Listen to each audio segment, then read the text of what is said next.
What you're seeing in Bangladesh is a growing intolerance. A machete-wielding mob has hacked to death a blogger in the Bangladeshi capital, Dhaka.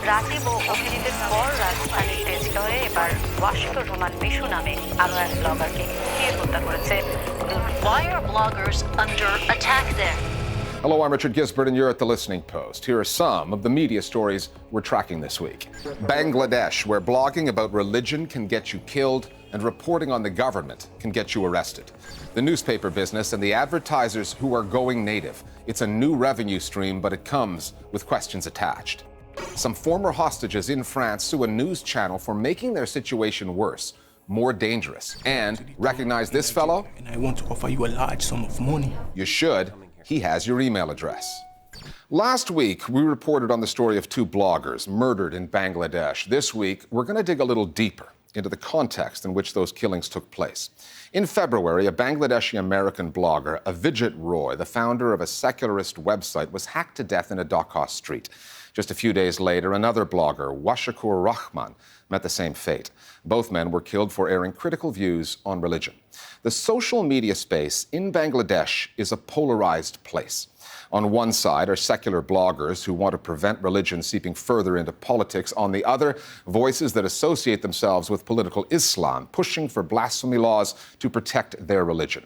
As for the context, the roots of this story go all the way back to 1971, Bangladesh's war of independence with Pakistan, and a legal case that is yet to be resolved. One of the key figures accused of genocide back then is Muhammad Kamar-Uzzaman, a member of the opposition Jamaat-e-Islami party.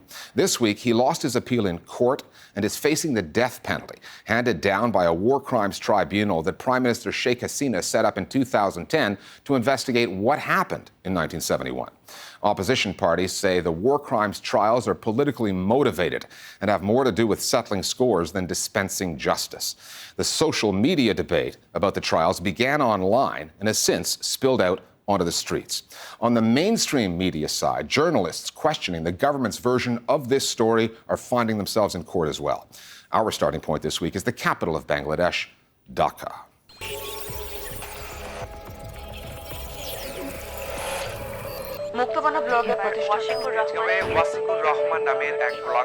The killings have sent shockwaves through Bangladesh.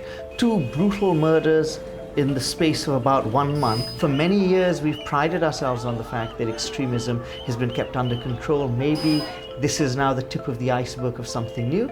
And certainly, especially in the media, we're even more concerned because those of us in the media, we provide our opinion, we speak constantly. So if people are going to be targeted for their words, media has more to worry about than just about anyone else.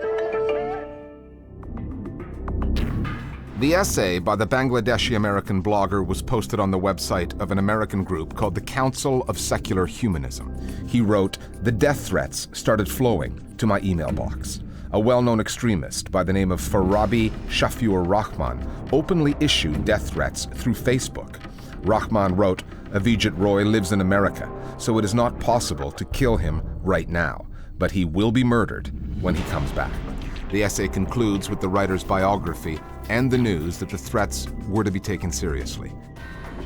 And a few days after Roy was killed, he was followed to the grave by Washikur Rahman. Neither of the bloggers were speaking out against religion. They were talking about religious extremism and how some Bangladeshis misinterpret religion. Both of them wrote against fanaticism and accused some of benefiting economically from business presented under the banner of religion. But they never said anything which could have hurt religious sentiments. Avijit Roy, he was not actually writing, criticizing only Islam. He was sometimes criticizes all the religions like Islam, Hindu, Christianity, or Buddhist, all these cases. But in Washikur Rahman, he was not that prominent blogger, and in the cases, he sometimes criticizes extremism of Islam, especially radical groups of Islam. The message which has been sent is if someone like Washikur can be targeted, anyone can be targeted. No one is safe. No one is beyond the notice of the militants. Bangladesh historically is a very tolerant country, religious point of view and other point of view. But we are experiencing that there are some kind of ultra attitude from the religious parties, and at the same time, ultra attitude from the secular parties. Previously, there were no conflict regarding this situation. Why these issues are now coming up? Freedom of expression in Bangladesh has grown into an issue over some unfinished business from 1971, recent history that still lingers and divides. Bangladeshis call it the liberation war against Pakistan, and the sheer scale of suffering is difficult to grasp. The authorities in Dhaka say 3 million were killed, another 30 million displaced. It was considered one of the 5 worst cases of genocide of the 20th century, and there was genocidal rape, as many as 400,000 victims. 5 years ago, Prime Minister Hasina and her Awami League government set up the ICT, the International Crimes Tribunal, to investigate war crimes. Among the first indicted were 9 leaders from Jamaat-e-Islami, a religious party. Their supporters protested that the trials were political, and there were protests from the other side, when some of those convicted were spared the death penalty. With the wounds of 1971 reopened, the debate over what happened reignited, online and in the mainstream media. জামাত নেতা কামরুজ্জামানের review আবেদন খারিজ করে ফাঁসির রায় বহাল রেখেছে আদালত। In the cases of war crimes and in the cases of issues of independence or war of independence, this is very sensitive here because we have fought and we have lost our 3 million people. So in these cases, if anybody raise any question regarding the numbers of our martyrs, then that actually very much emotional to this nation because we have lost this and we are still fighting for the justice of this killing. We are holding war crimes trials, and this is something which is long overdue and necessary for Bangladesh to move on as a nation. But what we're seeing now is that if anyone is critical of the war crimes trials procedure, or there are certain issues about our liberation war in 1971, which if people question, that space for questioning has completely shrunk. Only a small portion. This war of words starts with a number. 3 million. The first person to put the death toll that high was Sheikh Mujibur Rahman, Bangladesh's independence leader. He said it to the British interviewer David Frost in 1972. When I heard that they have killed about 3 million people of my unfortunate people. That figure was never verified and is often questioned. David Bergman is a British journalist based in Dhaka who writes a blog on the War Crimes Tribunal. When he wrote that the evidence suggests that far fewer than 3 million died, the ICT charged him with contempt of court. Then, when a group of activists and academics wrote a letter supporting Bergman's right to express his doubts, 23 of them were also charged with contempt. The court has been adamant regarding this issue. In the Liberation War 1971, 3 million people sacrificed their life, 300,000 women were raped. It is true that it is not good to question the death toll because it is officially authorized by the government. But the problem is that if anyone talks about it, it is considered as the contempt of court. This is not freedom of expression. In our constitution, there is nothing written saying that the 1971 death toll can be discussed or questioned.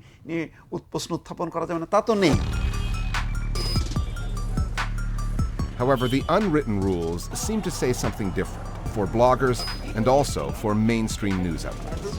In 2013, the Hasina government shut down 2 channels, Diganta TV and Islamic TV, for allegedly airing misleading information. This year, it blacked out a channel called ETV and charged the owner with sedition. And 2 months ago, another channel, Banglavision, suddenly dropped a political talk show called Frontline. The channel blamed technical reasons, but no one, given everything that's happening in the Bangladeshi media space, really believes that. Our red lines are very harsh nowadays. So previously, journalists can write many things, but nowadays a lot of government rules, government restrictions, categorically imposing bans. The media is being heavily censored and you can express only one view. That's the problem here. On the download this week, our viewers on the mainstream and social media sides of the story in Bangladesh. We have seen in the past that certain newspapers incited violence against the bloggers. Yes, there have been some instances of contempt of court, but the International Crimes Tribunal has warned, reprimanded, and even fined journalists and editors. I would hesitate to put these contempt of court issues at the same level as the life threats the bloggers are faced with on an everyday basis.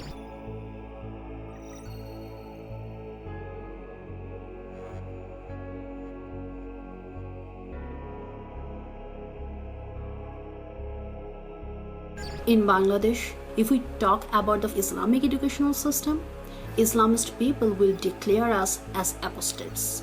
Many of Bangladeshi Muslims think it's okay to kill atheist bloggers, and then the government is also remaining silent. Other media stories on our radar this week. A group of hostages held during the recent attack at a Jewish supermarket in Paris are suing a French news broadcaster over its coverage of the siege, alleging that the news channel put them at greater risk. The hostage-taking took place 3 months ago and coincided with the shootings at Charlie Hebdo. A gunman, Amadi Koulibaly, held a group at a kosher supermarket in East Paris. 4 people were killed. French broadcaster BFM was one of many channels reporting the story live and revealed that several of the hostages were hiding in a refrigerated storeroom.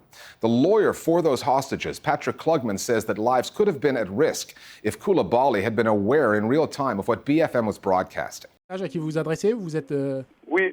And Koulibaly had been in contact with BFM, so the channel should have known he could have been watching. BFM has issued a statement which amounts to a guilty plea with an explanation, saying the information was broadcast only once. Immediately, the chief editor felt that this information should not be released, the channel said. It was therefore never repeated on air or posted on screen. BFM TV regrets that the mention of this information could cause concern to the hostages as well as their relatives that their lives were in danger. Judith Miller, the former New York Times reporter disgraced by her work in the run-up to the Iraq War, has published an opinion piece defending her record because somebody had to. Miller wrote a series of articles in 2002 and 2003 based on unnamed U.S. political and intelligence sources, reinforcing the idea that Saddam Hussein was building weapons of mass destruction. There's a story in the New York Times this morning. Those articles were then referred to directly by the Bush administration to sell the war. The New York Times, which fired Miller in 2004, has since issued a mea culpa on its Iraq coverage. But in an op-ed published May 3rd in the Wall Street Journal, Miller argued that her only mistake was basing her stories on flawed intelligence and unreliable sources. And she rejects the idea that the Bush administration lied Americans into the war. She wrote, "There was no shortage of mistakes about Iraq, and I made my share of them. But relying on the mistakes of others and errors of judgment are not the same as lying." Critics don't buy that line. Salon magazine's Simon Malloy called it a bizarre defense of the people who sent Americans to die in Iraq looking for weapons that didn't exist. Judith Miller, Pulitzer Prize-winning investigative reporter. If anyone out there misses Miller's kind of journalism, she does make regular appearances on Fox News. In Malaysia, a cartoonist has become the latest critical voice hauled in by the authorities under what commentators say is an outdated sedition law. On April the 3rd, Zulkifli Anwar al-Haq, better known as Zunar, was charged for posting a series of tweets criticizing the judiciary over the case against opposition leader Anwar Ibrahim. Ibrahim has been sentenced to 5 years in prison in a sodomy case that he calls political. Zunar, the cartoonist, faces up to 43 years in prison if he's found guilty. Upon being bailed, Zunar posted this cartoon on his Twitter page. Critics are calling this the latest attempt by the Razak government to use a colonial-era sedition law to silence opposition voices in the media. The authorities recently arrested 5 journalists at the Malaysian Insider newspaper after they published an article detailing opposition within the royal family to some proposed constitutional amendments. Sean Crispin of the U.S.-based Committee to Protect Journalists said, as long as the Sedition Act is on the books, Malaysian journalists will work in fear of arbitrary arrest and politically motivated criminal charges. Open your newspaper or go on its website and take a close look. There's a new revenue stream flowing through the pages. The official and somewhat euphemistic term for it is native advertising. It's being touted as a potential savior for the cash-strapped Fourth Estate. Media companies desperate to claw back revenues lost to the internet. Native ads look like news stories, but they're bought and paid for. The relationship between newspapers and their advertisers has always been, as they say on Facebook, complicated. Take the case of the Telegraph in the UK and the world's second biggest bank, HSBC. One of the paper's best-known columnists quit the Telegraph this year quite publicly, saying that the paper's news coverage of the bank was compromised by its reliance on HSBC as an ad client. Native advertising takes the links between newspapers and advertisers into a new area, with papers producing ads in-house that are designed to sit alongside their journalism and be just as compelling to read. Editors say that there's a separation between the editorial and advertising departments that's a bit like church and state, but not everyone's a believer. The Listening Post's Will Young now on the uneasy relationship between advertisers and news outlets.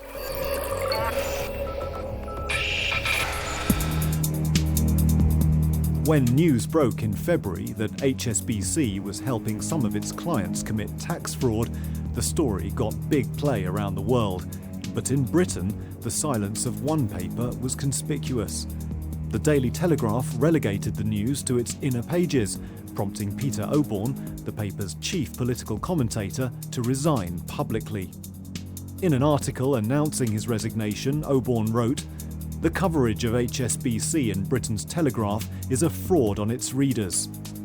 If major newspapers allow corporations to influence their content for fear of losing advertising revenue, democracy itself is in peril."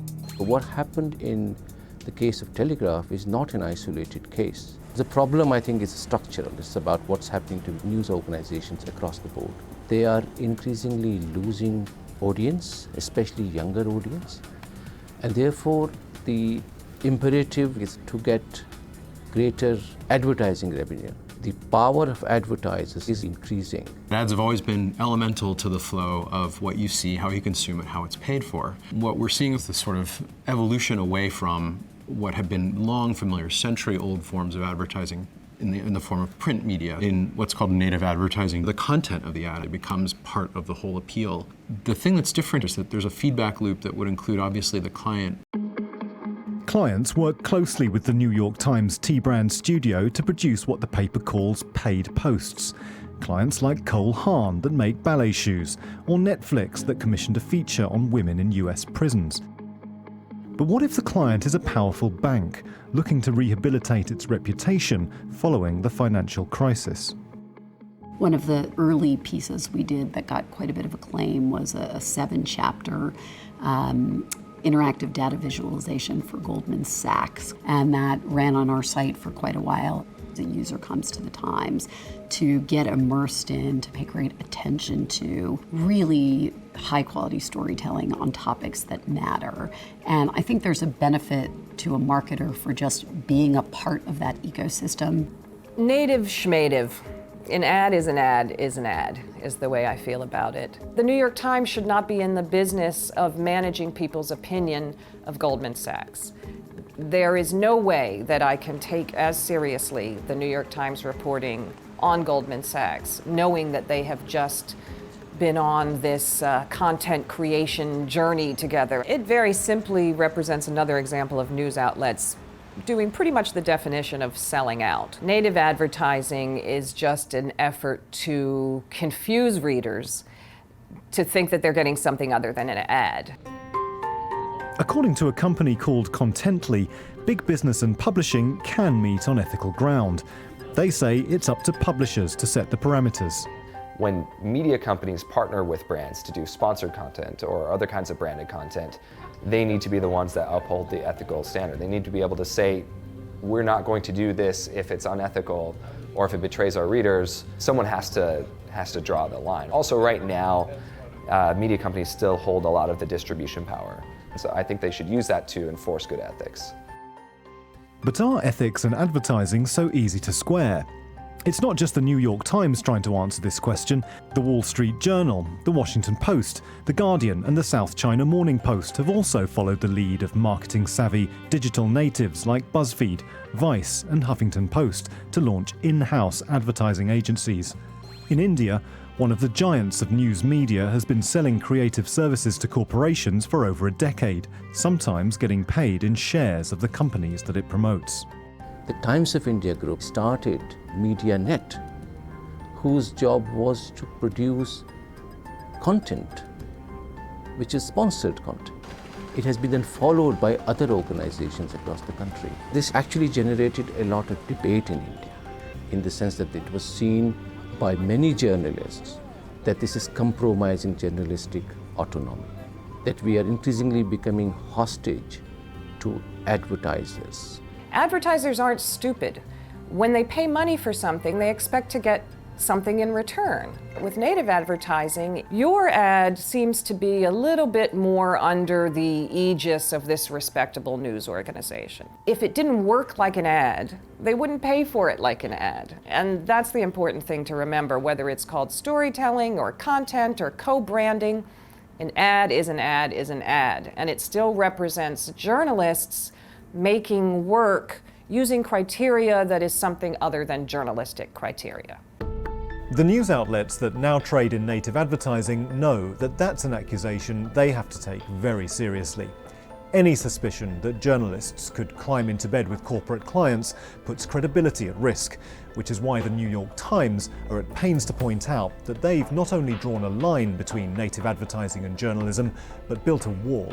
Something that is never to be tampered with is the utter independence of our newsroom from the commercial interest of an individual advertiser. We had to create a group of people that were entirely separate from the newsroom operation of the New York Times. We would share the storytelling tools, but we would never share the storytellers.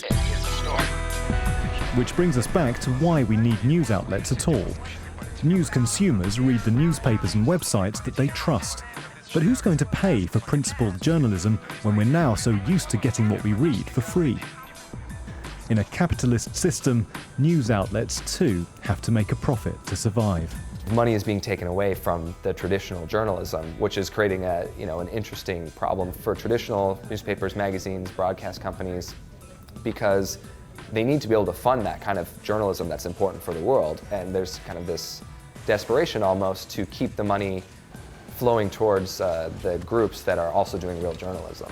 I think the best way to maintain healthy, independent journalism is to maintain a healthy business model. Readers are seeing companies that are using the canvas of a Times article page to tell a story in the appropriate ways I've described before, creating feature-length productions for marketers that stand at the quality level where they can run on a place like the New York Times. I think that raises a fundamental question about public interest.